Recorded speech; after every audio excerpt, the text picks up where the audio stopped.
आशुतोष जी भी हमारे साथ जुड़ गए हैं। आशुतोष जी, आवाज मिल पा रही है आपको? हाँ जी, आवाज मिल रही है जी अब। जी।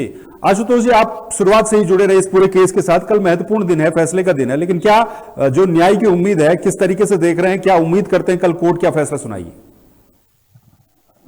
देखिए, इस केस में जो है मैं शुरू से ही इसमें पैरोकारी कर रहा हूँ।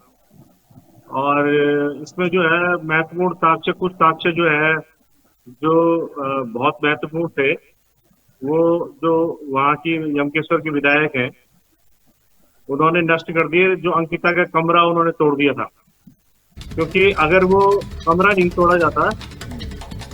हेलो। जी जी जी जी जी जी, बोलिए बोलिए बोलिए। यमकेश्वर की जो विधायक हैं उन्होंने जो अंकिता का कमरा तोड़ दिया था, जी। उसकी वजह से बहुत सारे फॉरेंसिक एविडेंस नष्ट हो गए, जिसमें जो है दुष्कर्म या उसका जो अंकिता का उत्पीड़न 18 सितंबर को, जी। क्योंकि उस दिन पुलकित आर्य जो इसमें मेन अक्यूज है, वो दिन भर उस कमरे में था, उसने हॉस्टेज बना के रखा हुआ था उसे। जी। तो वो एविडेंस निश्चित तौर पे नष्ट हुए हैं। लेकिन इसमें जो दूसरे आए हैं पोस्टमार्टम रिपोर्ट से जो एविडेंस आए, जिसमें जो जिन्होंने पोस्टमार्टम किया उन डॉक्टर ने स्पष्ट रूप से कहा है कि जो मौत का कारण है वो एक फोर्सफुल पुश है, जी। एक जबरदस्त धक्का है जो उसे किसी ने दिया है।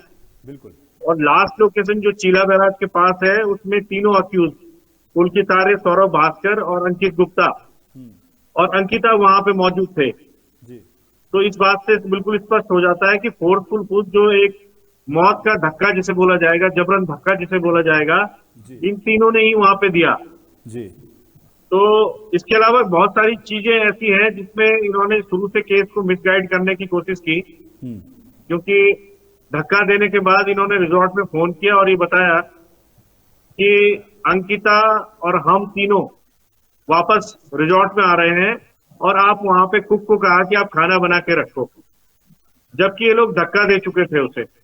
उसके बाद जब रात को खाना सर्व हो रहा था अंकिता को, तो इनमें से एक, तीन में से एक ने रोका, क्योंकि अंकिता तो कमरे में थी नहीं। तो ये सारा सीन क्रिएट करने का इन्होंने कोशिश की, जिससे स्पष्ट है कि इन लोगों ने जानबूझकर पूरा षड्यंत्र करके उसकी हत्या की। उसके बाद ये सुबह पुलकित आर्य स्वयं जो है पटवारी के पास पहुंच गया और इसने एक मिसिंग रिपोर्ट वहां पे दर्ज कराई कि अंकिता उसके रिजॉर्ट से, जो उसकी रिसेप्शनिस्ट है, वो गायब है। इसके अलावा रिजॉर्ट के जितने कर्मचारी हैं, सबने जो है पुलकित आर्य के खिलाफ वहां पे गवाही दी है कि ये शुरू से ही गंदी नजर अंकिता के ऊपर रखता था, रात को उसके दरवाजे को खटखटाता था और लगातार ये इस तरह के प्रयास कर रहा था कि वो कहीं ना कहीं जो है उसके साथ कुछ गलत करना चाह रहा था।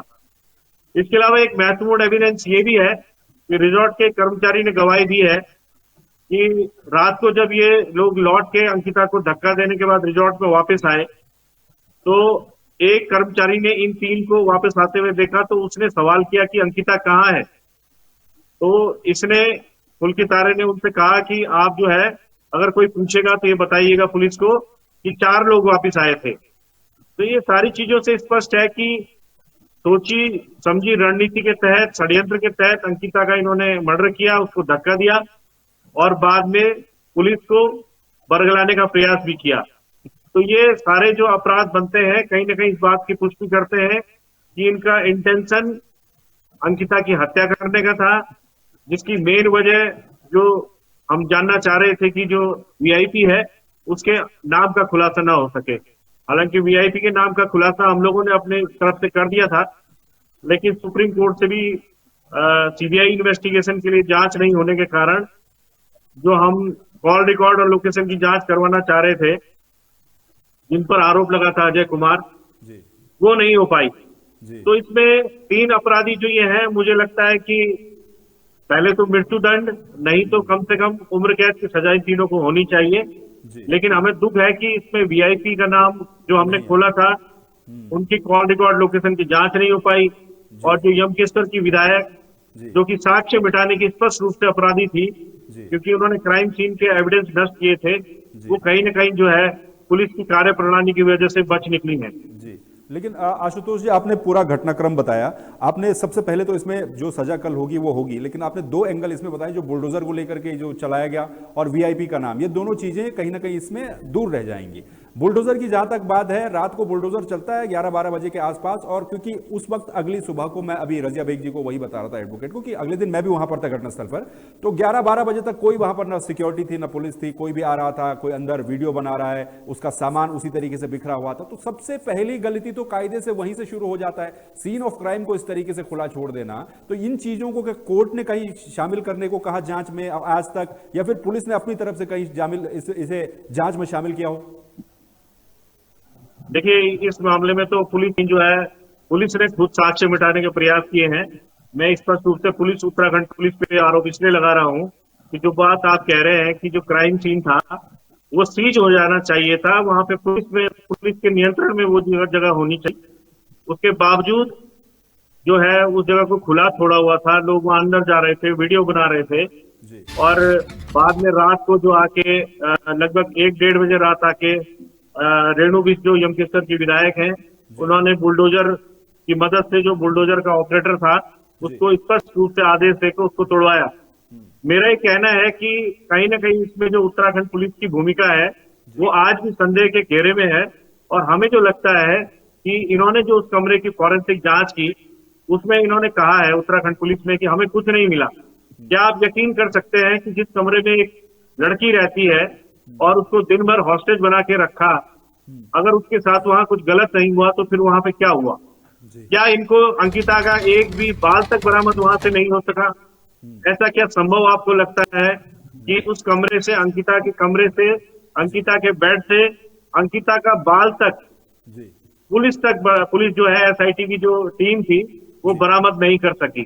मुझे लगता है कि जो रिजॉर्ट को तोड़ने की घटना थी उसमें उत्तराखंड पुलिस और उत्तराखंड सरकार, तत्कालीन मुख्यमंत्री, डीजीपी, सब लोगों की भूमिका थी कि पुलिस का जब एक बार इन्होंने फॉरेंसिक जांच एक तरह से दिखा दी कि उसके बाद उस साक्ष्य को नष्ट इसलिए कर दिया जाए कि जिस तरह से मामले में लगातार जो है लोग सीबीआई जांच की मांग कर रहे थे, ये मांग जो है अगर सीबीआई और सीबीआई के लिए डायरेक्शन होता और सीबीआई दोबारा उस कमरे का इन्वेस्टिगेशन करती, तो निश्चित तौर पर मुझे लगता है कि उस कमरे से जो है दुष्कर्म के साक्ष्य भी मिल सकते थे। और यही कारण मुझे लगता है कि उस रिजॉर्ट के, अंकिता के स्पेसिफिक कमरे को रात को सोची समझी रणनीति के तहत उत्तराखंड सरकार, उत्तराखंड के मुख्यमंत्री, उत्तराखंड की मिलीभगत से उसको तोड़वा दिया गया।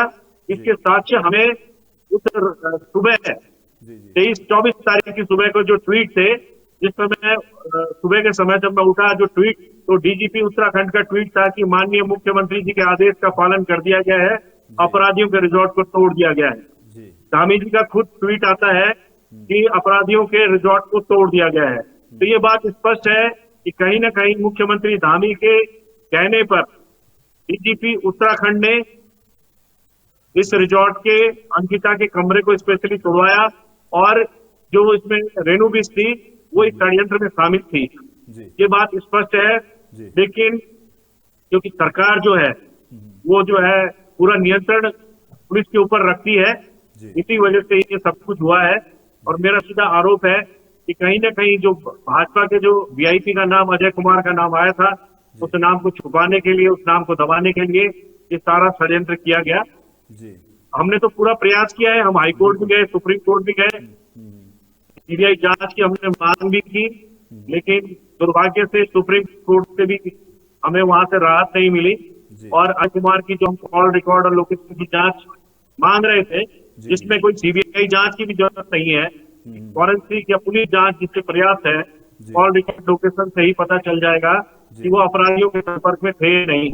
बिल्कुल, लेकिन वो भी नहीं हो पाया। लेकिन आशुतोष जी, एक सवाल ये भी है कि क्योंकि अब जी जो तीन उनके साथ सौरभ भास्कर और अंकित गुप्ता है, उनकी वो है कि कल उनके खिलाफ कोर्ट क्या सजा सुनाती है। जी आशुतोष जी, हम देख रहे हैं क्योंकि अब उस समय भी हमने देखा बहुत बड़ा एक आउटरीच हुआ, जनता सड़कों पर आ गई, लगातार इस मामले को लेकर आते रहते हैं। आप तो शुरू से इस पूरे मामले में संघर्ष कर ही रहे हैं। अब सवाल यह है कि सोशल मीडिया पर हम मुहिम देख रहे हैं, 30 तारीख को सब कोट द्वार चलोगा नारा भी दे रहे हैं, तो अब क्या यहां से उम्मीद लगाई जाए जनता के रिएक्शन पे, या फिर आप लोगों के जो आप इस पूरे मामले में एक पक्ष तरीके से बने हुए हैं, एक पक्ष हैं, तो अब क्या आप सोचते हैं कि इसमें जनता का क्या रुख रहने वाला है, या फिर आगे का स्टेप क्या होगा, चाहे वो यूकेडी की तरफ से हम बात कर लें या फिर दूसरे संगठनों की तरफ से बात कर लें, फैसले को लेकर अब आगे की प्लानिंग, आगे की तैयारी किस तरीके से आप देख रहे हैं? देखिए, हम न्यायपालिका के खिलाफ कुछ नहीं कह रहे हैं, ना हम न्यायपालिका को चैलेंज कर रहे हैं, लेकिन हमारा ये कहना है कि न्यायपालिका इस तरह के मामलों में अगर एक कठोर फैसला लेती है तो उसकी वाहवाही होगी, और अगर कुछ हल्का फुल्का डिसीजन आता है तो आलोचना भी होगी। और जनता जो है वो अपना फिर पक्ष रखने की तंत्र होती है, जनता के ऊपर किसी का नियंत्रण नहीं होता है। और आपको पता है कि इस मामले में जो है उत्तराखंड की पूरी जनता ही नहीं, पूरे देश की जनता जो है इस मामले में न्याय चाहती है, इन तीनों को फांसी की सजा चाहती है। ज्यादा से ज्यादा ये हो सकता है कि अगर फांसी की सजा ना हो और उम्र हो जाए तो शायद जनता संतुष्ट हो जाए, परिवार संतुष्ट हो जाए, लेकिन अगर इससे कम सजा होगी तो निश्चित तौर पे इसको हाईकोर्ट में भी चैलेंज किया जाएगा। और जनता स्वतंत्र है कि अगर वो एक जन आंदोलन फिर इसके खिलाफ चलाती है, तो ये जनता का अधिकार है, मैं समझता हूँ।